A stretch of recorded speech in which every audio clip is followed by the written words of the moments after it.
Quel impact la conjoncture économique a-t-elle sur le marché locatif? Quel volume traité? Extrêmement fort, puisque vous savez, nous avons évité de peu la récession en 2012. On sera une croissance du PIB zéro, un taux de chômage qui monte fortement. Donc, inévitablement et de façon très nette, suppression d'emplois et donc moindre consommation de mètres carrés par les entreprises utilisatrices. Ce qui veut dire qu'aujourd'hui, le marché des bureaux n'est plus un marché de développement, mais un marché de renouvellement. Ce n'est pas une tendance nouvelle, mais c'est quelque chose qui s'est accentué de plus en plus. D'ailleurs, on le voit, les entreprises recherchent pas seulement les économies, elles cherchent des immeubles de meilleure qualité et je dirais, elles cherchent un meilleur rapport qualité-prix. C'est ça qui est important pour elles aujourd'hui. Donc ça se traduit de différentes façons. Ça peut être des immeubles plus économes, qui seront labellisés BBC, HQE, etc. Mais c'est également des immeubles qui leur coûteront pas très cher, qui seront également agréables pour leurs collaborateurs et sur lesquels la situation redevient un critère de choix. On le voit effectivement dans la répartition géographique de la demande placée. Sur le marché de l'investissement, quel montant? Quels ont été les grands acteurs de cette année, tant à l'acquisition qu'en termes d'arbitrage? Alors, il faut bien comprendre qu'en 2012, dans la foulée de 2011, aujourd'hui, on a de moins en moins d'investisseurs qui ont recours au crédit. Pourquoi? Parce que les banques qui sont contraintes par des dispositifs réglementaires, BAL 2, BAL 3, Solvency 2, aujourd'hui sélectionnent davantage les dossiers et au moins également de crédits à distribuer.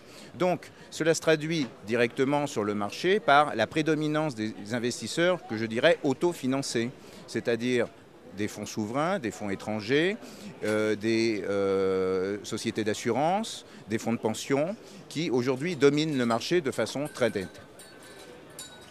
Quelles grandes tendances se dessinent sur les deux marchés? Quels sont les points de vigilance? Alors les grandes tendances sur les deux marchés, c'est comme je l'ai dit, la qualité pour les entreprises utilisatrices et la sécurité pour les investisseurs. Alors pourquoi? Ça aussi, ce n'est pas nouveau, mais c'est une tendance qui s'accentue de façon très très forte en 2012 et qui devrait continuer en 2013. Alors la qualité, je l'ai dit, pour les entreprises utilisatrices, c'est des immeubles de meilleur rapport qualité-prix dans le cadre d'une recherche d'économie, mais également parce qu'elles sont plus sélectives et parce que ces entreprises aujourd'hui ont plus de choix. Le marché est offreur, il faut bien le comprendre. Du côté des investisseurs, la recherche de sécurité qui existait déjà les années précédentes s'est accrue par la recherche d'immeubles prime ou core, comme on dit, mais également par un recentrage géographique sur l'Île-de-France et sur Paris. Et ça est, je dirais, un relatif désengagement par rapport à la province. Et surtout par rapport à des zones moins tertiaires, c'est-à-dire des emplacements qui aujourd'hui sont moins attractifs. Alors pourquoi? C'est parce que sur des emplacements un peu secondaires ou des immeubles un petit peu anciens, de moins bonne qualité, sur lesquels les investisseurs pourraient jouer le rendement, aujourd'hui ils n'ont plus de visibilité à moyen long terme en raison de la conjoncture économique. Et on n'investit pas en faisant des paris.